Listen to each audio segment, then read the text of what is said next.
तो चलिए हम इन सब फंडामेंटल राइट्स को आसान शब्दों में समझेंगे, पर उससे पहले 4 महत्वपूर्ण बातें जान लें। पहली बात, संविधान हमें बहुत से अधिकार देता है। फिर ये फंडामेंटल राइट जो पार्ट 3 में अलग से लिख दिए गए हैं, उनमें और बाकी अधिकारों में क्या अंतर है। दूसरी बात, यदि हमारे फंडामेंटल राइट का उल्लंघन होता है तो हम क्या कर सकते हैं। तीसरी बात, क्या भारत की संसद किसी फंडामेंटल राइट के विरुद्ध कानून बना सकती है। चौथी बात, क्या भारत की संसद किसी फंडामेंटल राइट में संशोधन कर सकती है। पांचवी बात, क्या फंडामेंटल राइट की कोई सीमाएं हैं या ये असीमित है। छठी बात, क्या फंडामेंटल राइट को किसी स्थिति में सस्पेंड या निलंबित किया जा सकता है। तो पहले प्रश्न से शुरू करते हैं। संविधान और बहुत से आम कानून हमें बहुत से अधिकार देते हैं।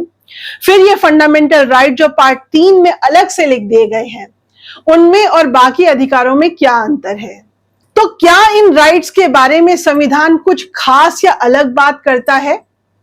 बिल्कुल ठीक, ऐसी ही बात है। दरअसल जहां तक दूसरे अधिकारों की बात है, उनकी सुरक्षा की अलग व्यवस्था है, परंतु फंडामेंटल राइट की सुरक्षा स्वयं संविधान करता है।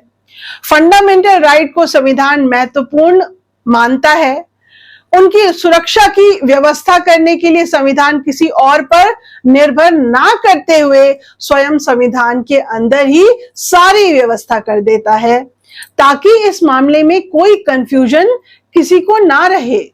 और इसी बात से आप समझ सकते हैं कि फंडामेंटल राइट कितनी महत्वपूर्ण है। तो देखिए कैसे हमारा संविधान बड़ी खूबसूरती से फंडामेंटल राइट्स की सुरक्षा करता है।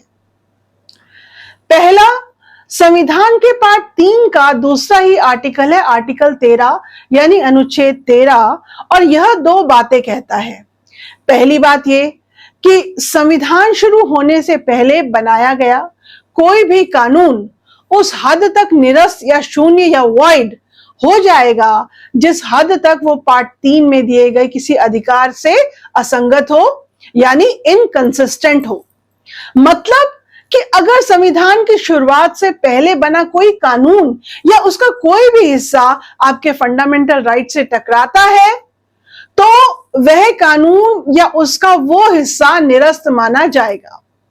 दूसरी बात यह कि संविधान के लागू होने के बाद राज्य ऐसा कोई कानून नहीं बना सकता जो कि संविधान के पार्ट 3 में दिए गए किसी भी फंडामेंटल राइट्स को या तो हमसे ले लेता हो या फिर उसे घटाता हो या कम करता हो। अब हो सकता है कि कुछ वकील कल अदालत में जाकर ये कहें या ये सवाल उठाएं कि साहब, संविधान कहता है कि राज्य ऐसा कानून नहीं बना सकता जो मौलिक अधिकारों का उल्लंघन करता हो, पर राज्य का मतलब क्या है, किस चीज को राज्य कहते हैं। तो संविधान की इस बात को भी आर्टिकल 12 में स्पष्ट कर दिया गया है और कहा है कि राज्य में इंक्लूडेड है, पहला, भारत सरकार और संसद, दूसरा, प्रत्येक राज्य की सरकार यानी स्टेट गवर्नमेंट और उनकी लेजिस्लेचर, और तीसरा, भारत के क्षेत्र में यानी टेरिटरी में या भारत सरकार के नियंत्रण में सभी लोकल और बाकी अथॉरिटीज। कुल मिलाकर मतलब ये कि भारत में कोई भी अथॉरिटी या सरकार या अफसर ऐसा कानून नहीं बना सकता जो पार्ट 3 में दिए गए अधिकारों को छीनता हो। पर अभी भी एक नुक्ता बचा हुआ है। आप तो जानते हैं कि अदालतें कैसे काम करती हैं, वकील लोग कैसे कैसे नुक्ते निकाल सकते हैं। तो हो सकता है कि कोई वकील अदालत जाकर कह सकता है, साहब, फंडामेंटल राइट्स को छीनने के लिए कानून तो नहीं बनाया जा सकता, पर क्या सरकार या कोई अफसर कोई ऑर्डर जारी करके, नोटिफिकेशन जारी करके या किसी और तरीके से फंडामेंटल राइट के विरुद्ध आदेश दे सकता है।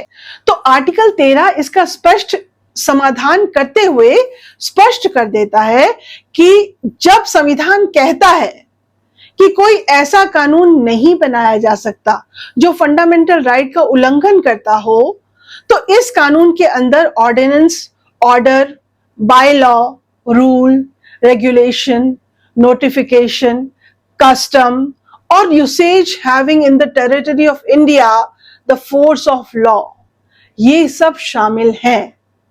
इसका मतलब ऐसा कोई ordinance, order, by law, rule, regulation, notification, custom और यूसेज नहीं हो सकता जो फंडामेंटल राइट्स को छीनता हो। अब हम दूसरे प्रश्न पर आते हैं। यदि हमारे फंडामेंटल राइट्स का उल्लंघन होता है तो हम क्या कर सकते हैं?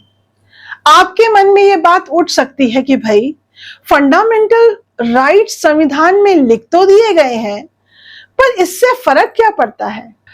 असल जिंदगी में तो परिस्थितियां बिल्कुल अलग होती हैं। अब मान लीजिए आपके फंडामेंटल राइट का रियल लाइफ में उल्लंघन कर ही दिया जाए, तो आप क्या कर सकते हैं?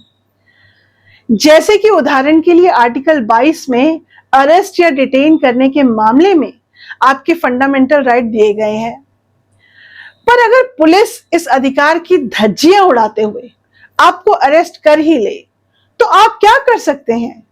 तो हमारे संविधान ने ऐसी स्थिति के लिए पार्ट 3 के अंदर ही सारी व्यवस्था कर दी है, और ये कोई भी व्यक्ति जिसके किसी भी मौलिक अधिकार का उल्लंघन हुआ हो, वह उस मामले में संविधान के आर्टिकल 32 का इस्तेमाल करके सीधे सुप्रीम कोर्ट यानी सर्वोच्च न्यायालय जा सकता है।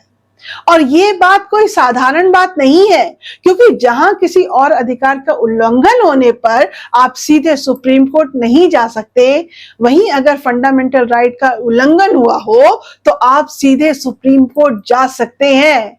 और ध्यान दीजिए, हमने आपको बताया था कि संविधान में फंडामेंटल राइट उसके पार्ट 3 में दिए गए, और इस पार्ट में आर्टिकल 12 से 35 तक शामिल हैं।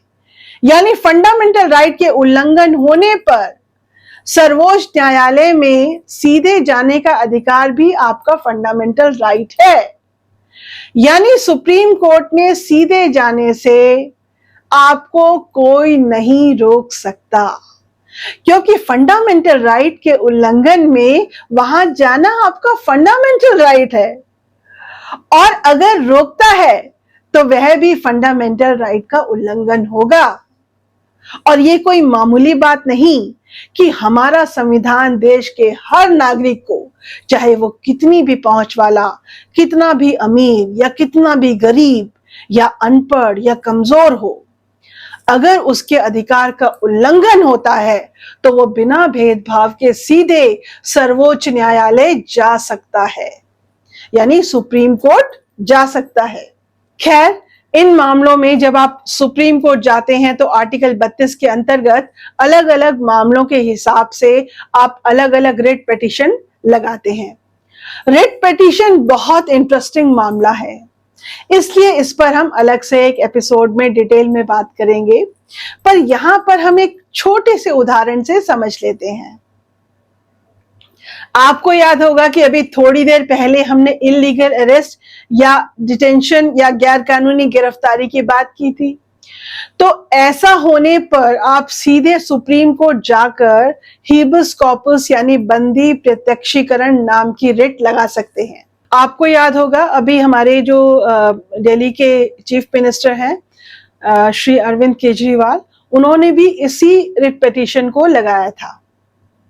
इस रिट के लगाने पर सुप्रीम कोर्ट तुरंत कायदे को पेश करके उसकी गिरफ्तारी के कारण बताने के आदेश दे सकता है, और यदि कैद गैर कानूनी हुई तो बंदी को मुक्त करने का आदेश दे सकता है। पर गैर कानूनी कैद के अलावा और भी मामले हो सकते हैं, इसलिए हीबस कॉर्पस के अलावा 4 और रिट हैं।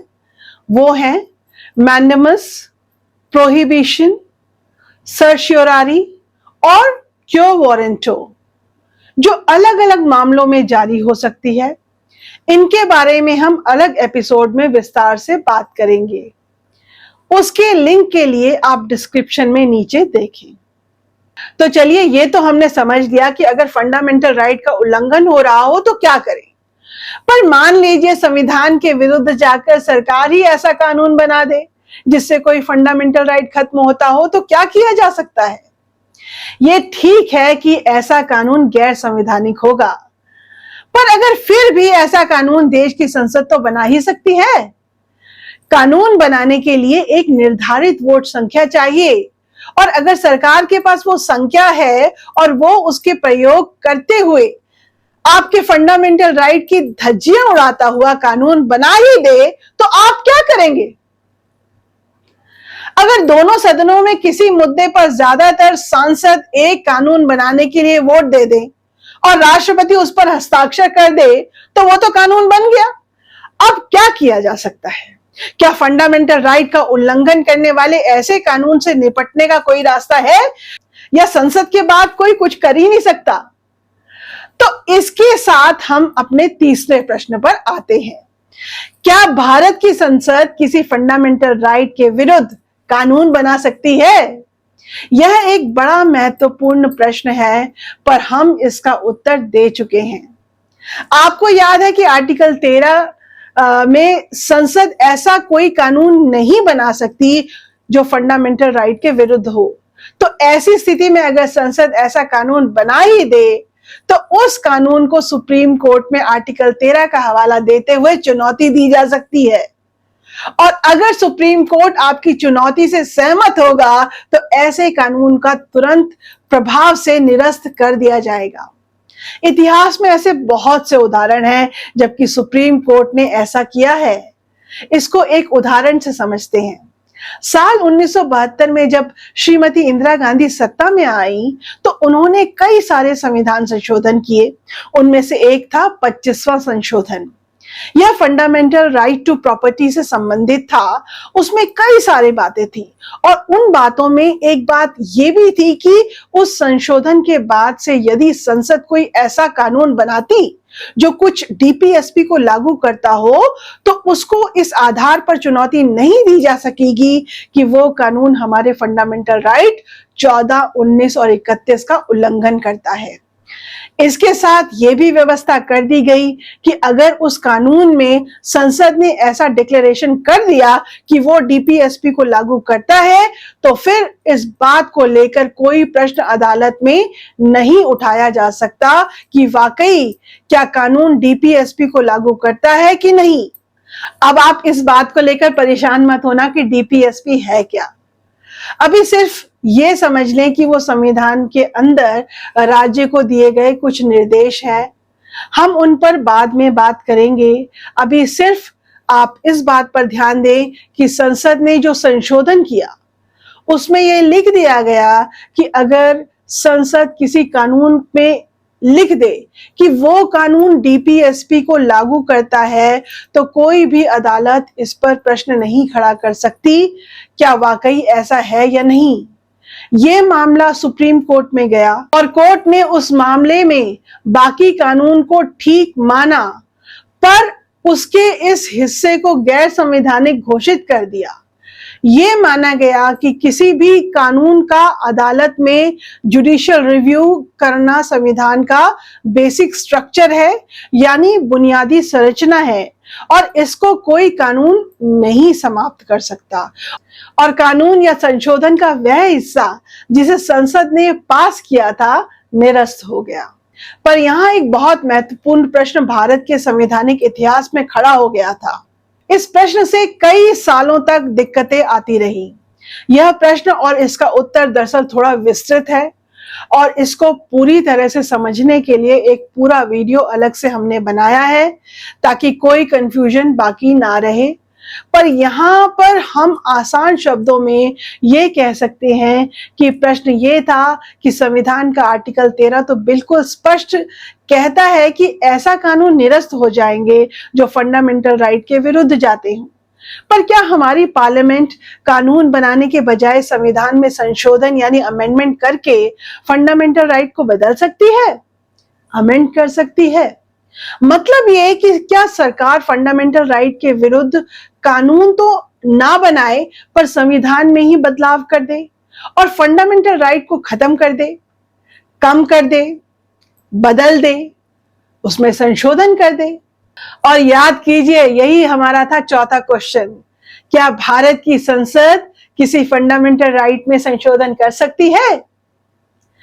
तो इस मामले में शुरुआत से ये तो माना जा सकता था कि हाँ, संसद फंडामेंटल राइट में संशोधन यानी अमेंडमेंट कर सकती है। पर फिर 1967 में गोलकनाथ नामक प्रसिद्ध केस में सुप्रीम कोर्ट ने अपने पुराने निर्णय के विरुद्ध जाते हुए कह दिया कि नहीं, संसद फंडामेंटल राइट में संशोधन यानी अमेंडमेंट नहीं कर सकती।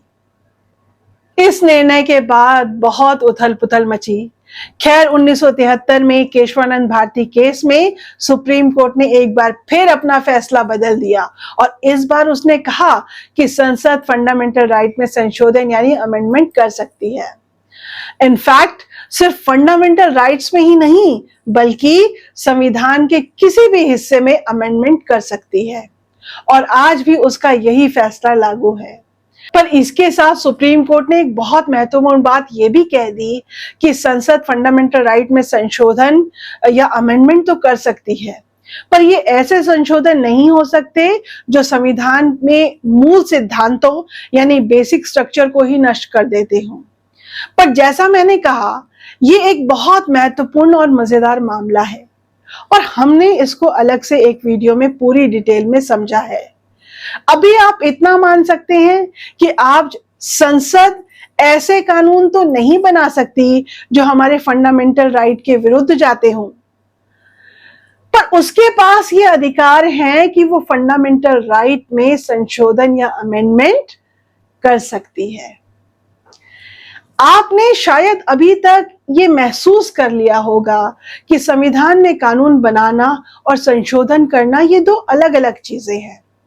खैर, जैसा हमने कहा, इस पर अलग से बात होगी और अगर तब तक आप चाहें तो संविधान संशोधन कैसे होता है नाम का हमारा वीडियो आप देख सकते हैं।